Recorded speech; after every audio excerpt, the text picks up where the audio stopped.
Alors, il prend sa houlette. Ça, je l'ai vu sur le documentaire. Il prend sa houlette, puis là, fou, il prend sa patte d'en arrière. Oh oui, c'est vrai, là. Je dis, il prend sa patte d'en arrière, puis là, la brebis qui est grosse, elle roule sur son dos.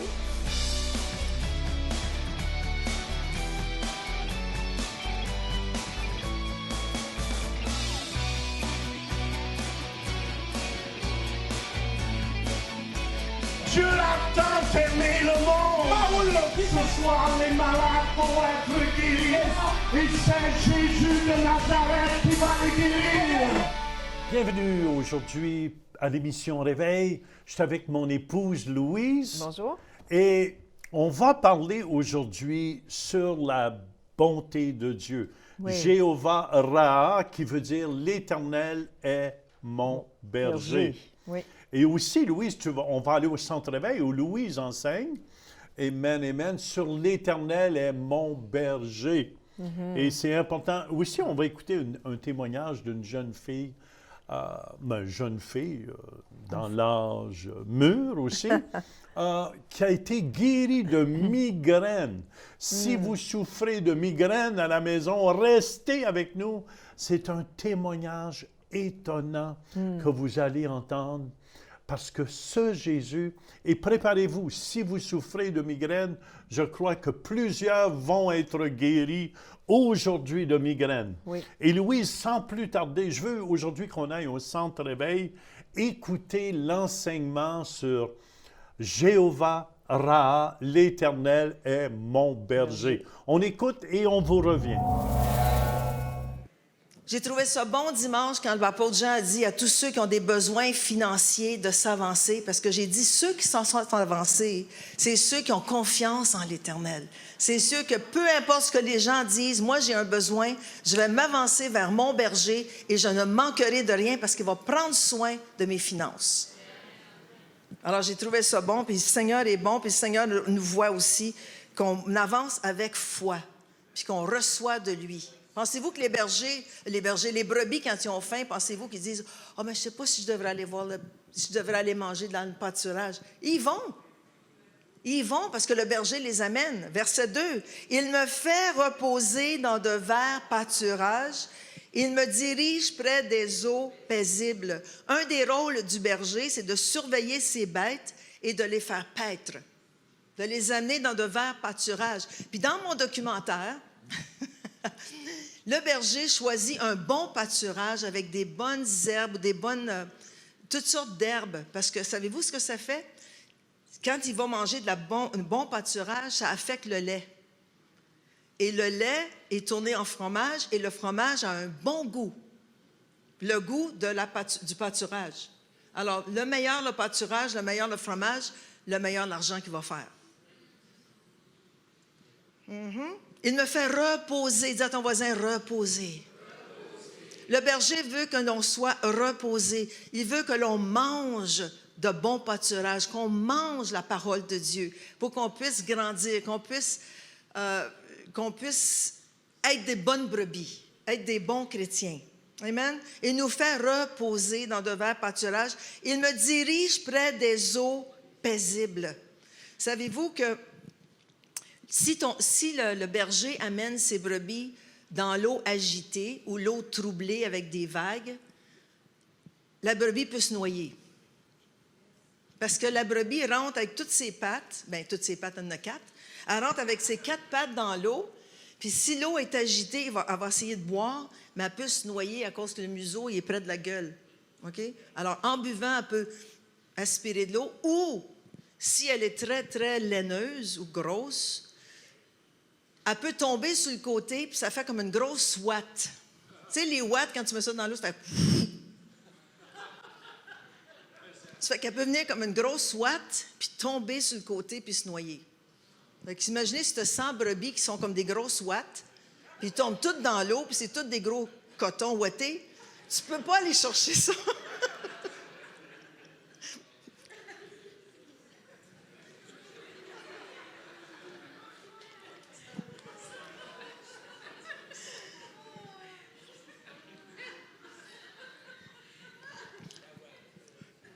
Alors, le Seigneur nous amène près des eaux paisibles. L'eau représente le Saint-Esprit. Alors, il nous fait reposer, il nous donne la parole de Dieu comme pâturage, puis le Saint-Esprit pour nous désaltérer et nous rafraîchir. Amen. Verset 3. « Il restaure mon âme. » Restaurer, ça veut dire remettre en bon état, rafraîchir et renouveler. En plus de nous donner de l'eau fraîche, il veut nous rafraîchir, il veut nous renouveler, il veut nous remettre en bon état. Parce que souvent, comme brebis, on arrive à l'église et on est en mauvais état. Mais notre berger, Jéhovah Raha, veut nous restaurer. Il veut restaurer notre âme. Notre âme, c'est quoi? C'est notre être intérieur. Il va aller puis dire, ouf, elle a besoin d'être pensée, elle a besoin d'être guérie, elle est blessée, elle a besoin de pardonner. Il voit notre âme, il veut restaurer notre âme, nous remettre à neuf. Amen. En bon état, nous renouveler.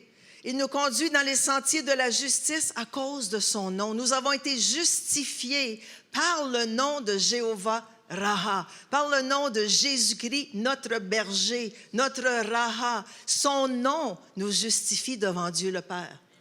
C'est ça que le berger fait pour nous. Il nous restaure, il nous justifie à cause de son nom. C'est une bonne nouvelle, ça? Wow!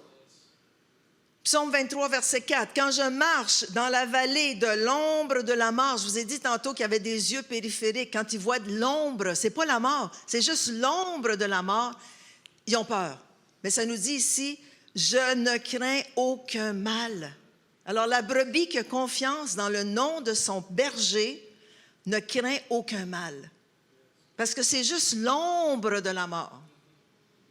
C'est pas la mort, c'est l'ombre de la mort. Et l'ombre, quelquefois, le Satan s'en sert pour nous faire peur.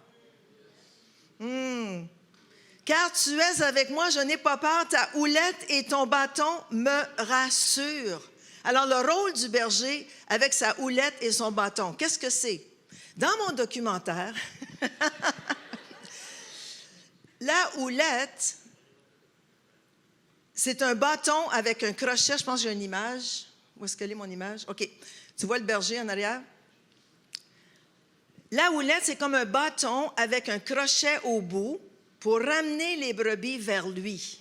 OK? Alors, il prend la houlette, puis il prend le cou de la brebis, puis il la ramène vers lui pour la ramener dans le troupeau. OK?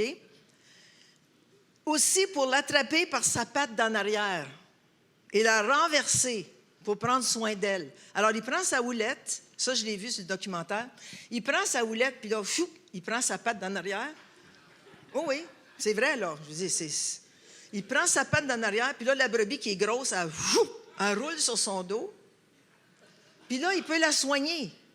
Si elle a des poux, des bébêtes, elle a des gales ou quoi que ce soit, il la met sur le dos, puis là, il peut la soigner, puis elle se laisse faire sur le dos. C'est comme des brebis, comme du monde que je connais.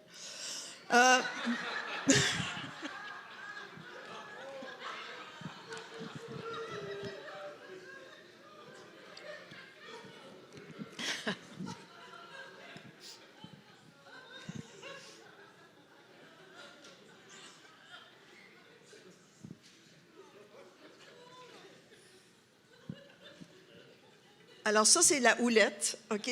Puis aussi, ils peuvent prendre, il y a des houlettes qui ont des petits, comme une petite traque, là. Alors, ils peuvent prendre des petites mottes de terre, puis quand la brebis est loin, il peut lancer la motte pour que la brebis revienne. Le bâton, le berger s'en sert pour frapper l'ennemi et défendre ses brebis. Alors, il est notre sécurité, notre berger. Alors, si l'ennemi vient pour nous attaquer, le berger est là pour nous défendre. OK? Alors, il frappe l'ennemi. Puis un qui est vraiment, il m'a surpris, c'est David.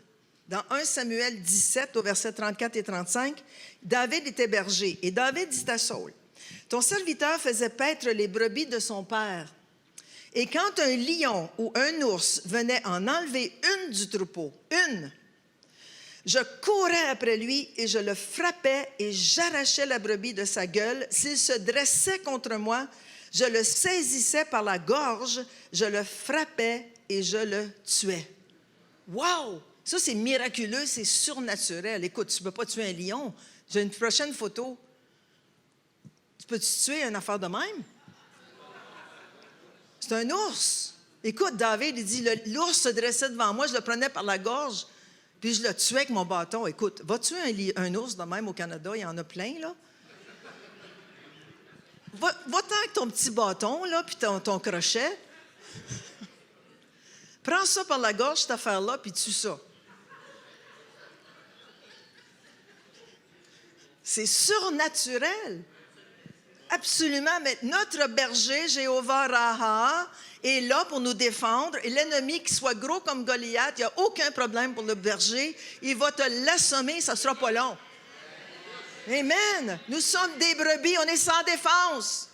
Mais Dieu, notre berger, est grand, il est gros, il a un gros bâton, puis il est capable de nous défendre. Contre l'ours, contre le lion, contre le loup. Wow! Moi, je n'ai pas peur. Je ne crains pas l'ombre de la mort, je ne crains rien, parce que son bâton et sa houlette me rassurent. Parce que lui se sert du bâton pour moi. Moi, j'ai juste à dire « Alléluia, kumaya da da da da da ». Toi, tu vas y goûter, mon grand. « Kumaya da da da da ». Parce que mon berger s'en vient, puis il a sa houlette, hein, fais attention. Il est puissant, il est fort, il est grand. Il est tout-puissant. Psaume 23, verset 5. « Tu dresses devant moi une table en face de mes adversaires. » Pas simplement qu'ils attaquent, mais ils les agacent. Imagine-toi, tu es là, ton adversaire est là, tu sais que ton berger est en arrière de toi, il dresse une table devant tes adversaires, juste pour les agacer. Puis toi, tu manges, puis les autres, ils n'ont rien à manger. Alléluia! Puis là, c'est une autre chose que j'ai vu dans le documentaire. Le berger a toujours une espèce de foulard, de mouchoir. Puis quand une brebis s'éloigne, il court après sa brebis, puis là, il met son mouchoir par terre, puis il met de la nourriture sur le mouchoir. Puis là, la brebis qui est loin, elle voit la nourriture, puis tu sais, c'est un peu stupide, là, mais elle voit qu'il y a de la nourriture, puis elle s'avance, elle mange, puis là, il prend sa houlette, puis elle tourne sur le dos.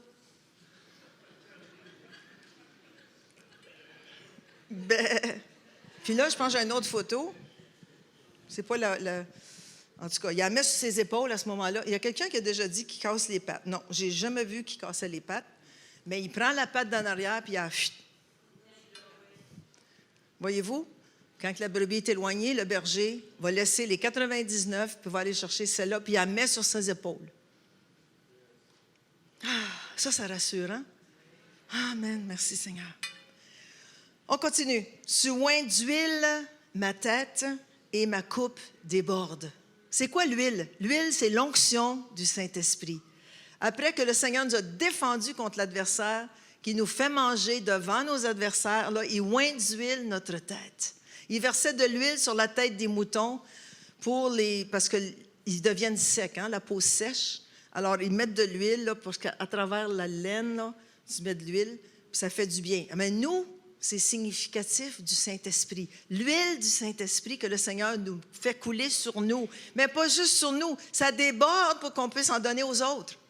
Ça déborde pour qu'on puisse aller prier pour les autres. Ça déborde pour qu'on puisse aller soigner les autres brebis. L'huile, c'est pas juste pour nous autres. Qui veut garder son huile pour lui? Non. Il nous donne de l'huile pour nous oindre, mais l'huile, après ça, on peut oindre les autres.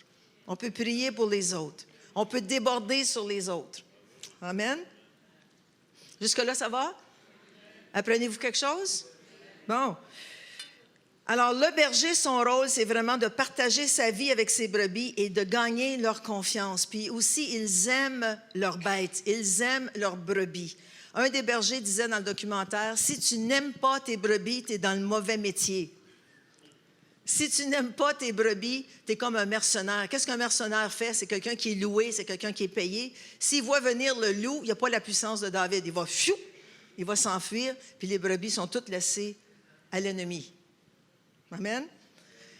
Alors, pour terminer le verset 6, pour terminer le psaume, « Oui, le bonheur, on va le lire ensemble. Oui, le bonheur et la grâce m'accompagneront tous les jours de ma vie, et j'habiterai dans la maison de l'Éternel jusqu'à la fin de mes jours. » Alors, le bonheur et la grâce m'accompagneront tous les jours de ma vie.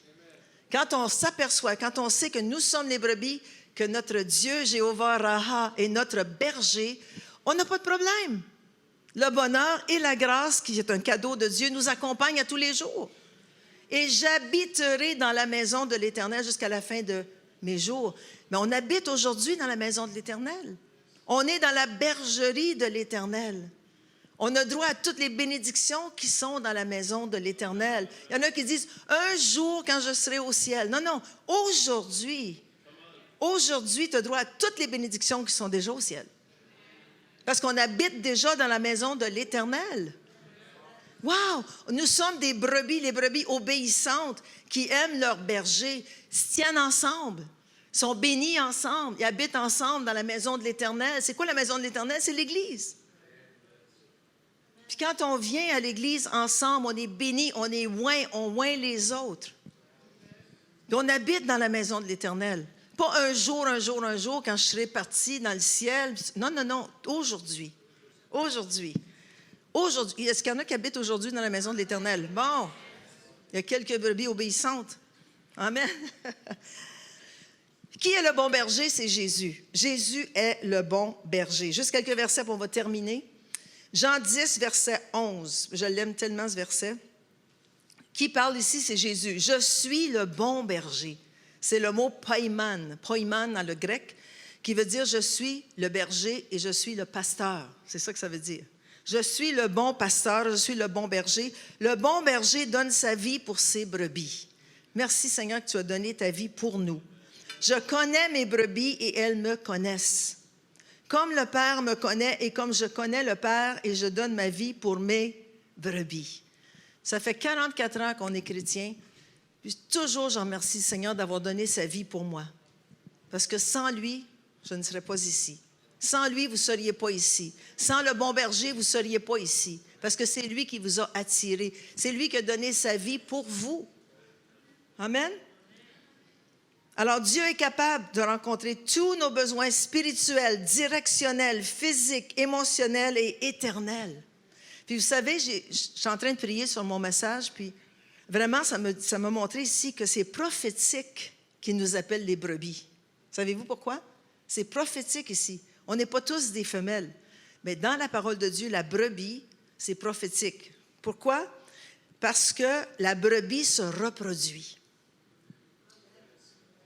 La brebis se reproduit. Elle fait des petits agneaux ou des petites agnelles. Elle les allaite et elle en prend soin. C'est prophétique qu'on est appelé des brebis, même s'il y a des mâles et des femelles, il y a des béliers puis des brebis. Mais dans la parole de Dieu ici, je sais que c'est prophétique, on est tous appelés à être des brebis. À mettre au monde des petits agneaux puis d'en prendre soin, des allaiter, puis des soigner, puis de prier pour eux. C'est ça le témoignage. Jésus a donné sa vie, il dit, j'ai donné ma vie pour ça. J'ai donné ma vie pour ces brebis. Jusque-là, ça va? Puis Jésus est le gardien de nos âmes. 1 Pierre 2, 25. Car vous étiez comme des brebis errantes, mais maintenant vous êtes retournés vers le berger et le gardien de vos âmes. Jésus est notre berger, mais pas juste notre berger. Il garde nos âmes. Puis je veux terminer en disant que Jésus est le grand berger, le chef berger, mais dans chaque église, il y a des anciens et il y a un berger. Ça, c'est important qu'on suive notre berger.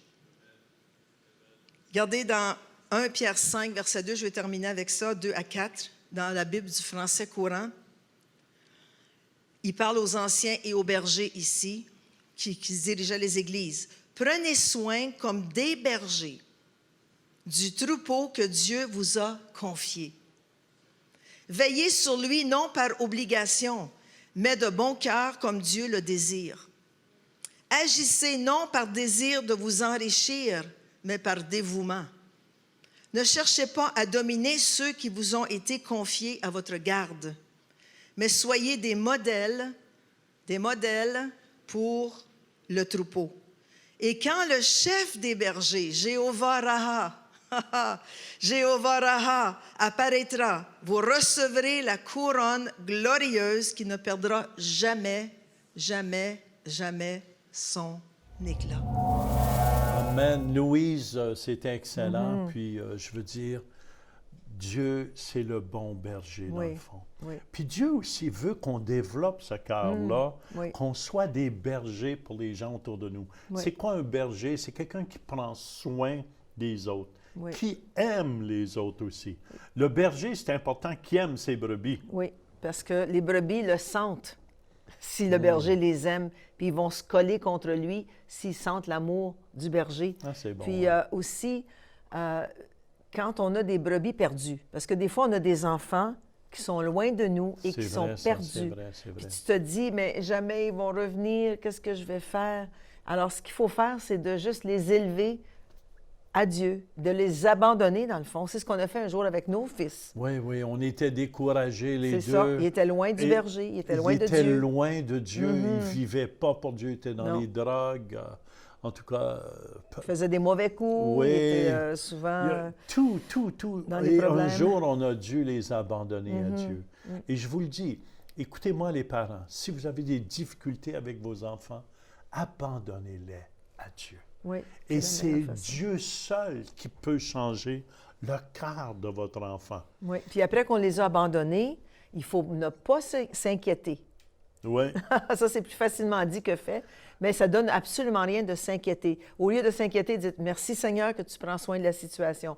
Merci Seigneur que tu touches mon fils ou ma fille là où il Oui, est. » moi, j'avais même dit à Dieu, Dieu, s'il faut qu'il aille en prison, C'est ça. il y aura en prison. Il n'y a rien à faire. Peu importe, la situation était tellement grave dans leur vie qu'on ne savait plus quoi faire comme parents. Non. Peut-être vous êtes comme ça à la maison. Abandonnez vos Oui. enfants à Dieu. Et je vous le dis, c'est le seul qui peut prendre soin d'eux. Oui, puis miraculeusement, les deux sont revenus vers nous, sont revenus vers Dieu. Et aujourd'hui, notre fils est le pasteur ici au Centre Réveil International à Oui. Ottawa. Puis notre autre fils aussi suit le Seigneur Amen. avec Il ses suit enfants et le sa Seigneur famille. avec ses enfants. Oui. Je regardais juste ma petite fille là-bas à Dallas, au Texas, les bras dans les airs après louer Dieu. Oui. Et je trouvais ça tellement beau. Louise, on va aller écouter un témoignage de quelqu'un qui souffrait de migraine. Mais c'était affreux comment elle souffrait de migraine. Son nom, c'est Becky. Et si vous voulez, on va écouter ce témoignage et on vous revient pour prier pour vous. I would wake up in the morning and I could just feel that I was off. Mainly with this eye, I could feel a lot of tension and a ton of pressure, lots of pressure. As a migraine sufferer for 16 years, Becky Hall always knew when one was coming.